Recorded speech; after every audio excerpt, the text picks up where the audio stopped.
अस्सलाम वालेकुम।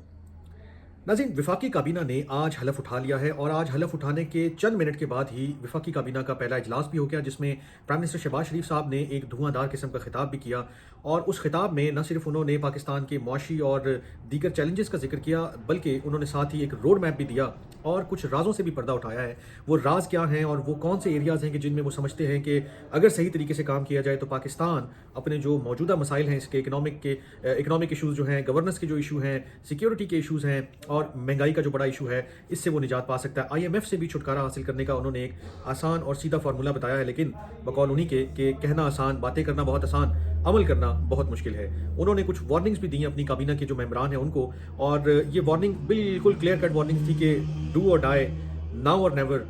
परफॉर्म और पेरिश। ये बिल्कुल उन्होंने कोई लकी लिपटी नहीं छोड़ी है कि जनाब किसी के ज़हन में कोई भाम रह जाए कि नहीं जी यूँ नहीं और ऐसे नहीं और वैसे नहीं। काबीना के जो मेंबरान हैं उनकी लिस्ट आ गई, उनको पोर्टफोलियोज़ मिल गए, यानी कि कौन-कौन सी वज़ारत में किसको कौन सी वज़ारत मिली है, कौन जो है वो कितने कलमदान सँभालेगा, ये सारी तफ़सीलात मौजूद हैं। मैं इसकी डिटेल में नहीं जा रहा हूँ। लेकिन जो प्राइम मिनिस्टर साहब ने आज एक आप कह लें कि जो मेरे लिए भी एक शॉकिंग न्यूज़ थी और सीक्रेट एक जो रिवील किया है, वो ये है कि जो हमारा टैक्स का पैसा जमा होता है, तो उन्होंने मिसाल दी कि अगर एक 100 रुपए जमा होते हैं मिसाल के तौर पे, या उन्होंने कहा कि अगर 1000 रुपए 1000 अरब रुपए टैक्स की मद में जो है वो जमा होता है, तो 3000 अरब रुपए कहीं और चले जाते हैं लीकेजेस की मद में, स्लिपेजेस, यानी कि वो किसी न किसी की जेब में जा रहे हैं लेकिन कौमी खजाने में नहीं आ रहे हैं। इसके साथ ही उन्होंने जिक्र किया कि जो PIA है, सिर्फ अगर आप इसकी जो प्राइवेटाइजेशन है, निजकारी है, वो पूरी कर लें तो हुकूमत को सालाना 825 से 840 अरब रुपए, इसमें 840 इसलिए कह रहा हूँ कि जो एयरपोर्ट्स की जो आउटसोर्सिंग है, वो मंसूबा भी जब ये पिछली दफ़ा हुकूमत में आए थे 2022 के बाद, उस वक्त से लेकर अभी तक पेंडिंग पड़ा हुआ है। आप अंदाज़ा लगाएं कि अगर 840 या 850 अरब रुपए आपको सालाना बच रहे हो, तो बकौल प्राइम मिनिस्टर की आप कितनी यूनिवर्सिटीज़, कितने हॉस्पिटल्स, कितना इंफ्रास्ट्रक्चर जो है वो खड़ा कर सकते हैं। और साथ ही उन्होंने एक और चीज़ का जो बड़ी ही इंपॉर्टेंट है उसका जिक्र किया कि अगर आपने IMF से छुटकारा हासिल करना है, अगर आप चाहते हैं कि आपका कशकोल टूटे और आप चाहते हैं कि आप दोस्त ममालिक से हर वक्त मांगने तांगने में ना लगे रहें, तो आपको एक तो ये फुल रिकवरी चाहिए जो टैक्स ऑलरेडी लगे हुए हैं। ऐसा नहीं कि कोई एडिशनल टैक्स लगा के आपने मजीद जिन लोगों से पहले टैक्स इकट्ठा हो रहा है उनको और बर्डन करना है, ये नहीं। आपने जो टैक्स लगे हुए हैं उसकी फुल रिकवरी करनी है और वो कौमी खजाने में पहुंचे, यानी कि वही अगर 100 रुपए हैं जो कौमी खजाने में पहुंच रहे हैं और 300 रुपए किसी और की जेब में जा रहे हैं, या कोई और इसको इधर उधर कर रहा है, हेरा फेरी डंडी मार रहा है, ये आपने रोकना है। और ये जब रुकेगा तो ऑटोमेटिकली आपके पास सरमाया आएगा, पैसा आएगा। दूसरा, उन्होंने बिल्कुल साफ ऐलान किया, उन्होंने कहा कि जी अब मैं बकौल उनके खुद के वो पिछली जब दफ़ा हुकूमत में आए थे तो उन्होंने बिल्कुल कहा कि जी 75 साल हो गए हमें मांगते मांगते, और मैं अब तो हम कहीं जाते हैं तो मांगने से पहले ही उनको पता होता है कि अगला बंदा समझ जाता है कि ये फिर मांगने आ गए हैं।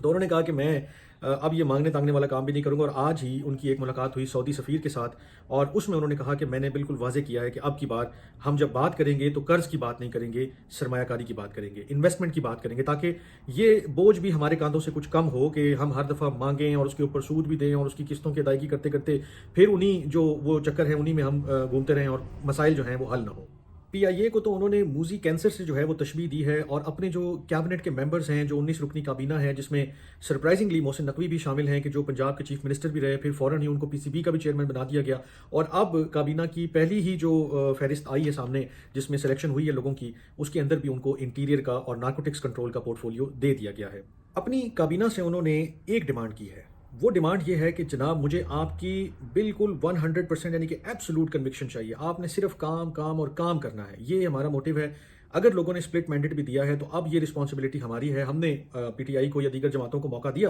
कि अगर वो हुकूमत बनाना चाहें और वो बना सकते हैं तो बिल्कुल बनाएं, लेकिन जब वो नहीं बना सके तो हमने तमाम मामला को ज़ाहिर सी बात है ऐसे नहीं छोड़े रखना था। हमने अपने हाथ में लिया, हमने जो भी कोशिश की उसके नतीजे में आज ये कैबिनेट भी वजूद में आ गई है, और अब हमारे पास कोई और एक्सक्यूज़ नहीं है कि एक सेकंड भी जो है वो वेस्ट किया जाए। जो सबसे बड़ा टारगेट इस हुकूमत ने अपने लिए पहली काबीना की मीटिंग में सेट किया है वो है महंगाई। महंगाई को कम करना is the ultimate target of this cabinet और जो गवर्नमेंट है अभी। और इसमें उन्होंने बिल्कुल ये कहा कि जो एक सेकंड की भी ताख़ीर होगी ना किसी मामले में, कोई ज़ख़ीरा अंदोज़ी वाला है या जो रेट ज़्यादा करके बेच रहा है या मुनाफाखोरी में किसी तरह इन्वॉल्व है, वो बिल्कुल उसको कोई छूट नहीं होगी। आप कैबिनेट के मेंबर्स का भी ये मतलब उन्होंने टास्क दिया कि आपने ये इंश्योर करना है, ये काम हमने करना है। इकनॉमिक रिवाइवल अपनी जगह पर, उसके साथ साथ हमने IMF से भी ज़ाहिर सी बात है अभी मामला बढ़ाने, अगले हफ्ते IMF की टीम भी पाकिस्तान आ रही है, और उसके साथ जो पिछला बेल आउट जो एक एग्रीमेंट था उसके कुछ पैसे मिलेंगे, फिर नए प्रोग्राम की जो है वो बात होगी। लेकिन अल्टीमेटली अगर इस प्रोग्राम से भी छुटकारा हासिल करना है तो फिर ये सारे काम करने पड़ेंगे जिनकी अभी मैंने आपके साथ तफसील शेयर की है। SIFC के ऊपर उन्होंने बड़ा इंपॉर्टेंट एक 2 मिनट जो है वो बात की है और उसमें उन्होंने ये कहा है कि जो खुसूसी सरमायाकारी काउंसिल है, उसका काम ये है कि वो क्लाइमेट ऐसा एक क्रिएट करे, एक ऐसा इन्वायरमेंट क्रिएट करे कि जिसमें इन्वेस्टमेंट आए और वो रेड टेपिज्म को जो है वो ख़त्म करे और वो जो डिले है अननेसेसरी उनको ख़त्म करे, इनऑर्डिनेट डिलेज जिनको हम कहते हैं। अगर SIFC ये सब कुछ करती है और करेगी तो कोई वजह नहीं है कि उसको सपोर्ट ना किया जाए। SIFC की जो कॉम्पोजिशन है उसके ऊपर कुछ लोग बात करते हैं कि जी उसमें आर्मी चीफ भी बैठते हैं, उसमें और भी जो इदारे हैं उनके लोग बैठते हैं और सिविलियन गवर्नमेंट के लोग भी बैठते हैं और वो फिर मिलकर एक जो है वो डिस्कशन करते हैं और फैसला साजी करते हैं और फिर उसके ऊपर आगे काम बढ़ता है। लेकिन जहां उन्होंने इतनी बातें की, इतनी लंबी चौड़ी तकरीर की, उन्होंने ये भी एडमिट किया कि हमारे मसाइल किस नौयत के हैं। अब एक मसले की उन्होंने मिसाल दी कि जब वो 2022 से 23 के दरमियान जो है वो हुकूमत में रहे तो एयरपोर्ट की आउटसोर्सिंग थी और PIA की निजकारी का जो मामला था जिसका तकरीबन हुजम 825 से 840 अरब रुपए बनता है। उन्होंने कहा वो जब हम गए थे उसके बाद छोड़ के गए हैं, थोड़ा प्रोग्रेस हुआ, लेकिन अभी जब मैं आया हूं तो जो मैंने मीटिंग ली और पता चला है कि जो उसकी जो बिडिंग की जो डेडलाइन है वो 15 मार्च है, यानी कि अभी जो 3-4 दिन के बाद। तो अब अगर मैं बिडिंग को अभी ओके करता हूं और कोई बिडर नहीं आता है तो इसका मतलब है कि फिर वो प्रोसेस शुरू से जीरो से स्टार्ट करना पड़ेगा। तो उसमें हमें ना चाहते हुए भी जो है वो तौसी करनी पड़ी है मई तक। अब मई तक कुछ पार्टीज अगर अपना इंटरेस्ट शो करती हैं, वो आगे आती हैं और वो बिडिंग करती हैं, तो फिर होपफुली ये जो निजकारी का अमल है और ये जो आउटसोर्सिंग का अमल है ये मुकम्मल होगा। और जब ये मुकम्मल होगा तो एटलीस्ट सालाना 830 से 40 अरब रुपए जो है वो बचेंगे पाकिस्तान के पास और उससे बेशुमार काम किए जा सकते हैं। जो सबसे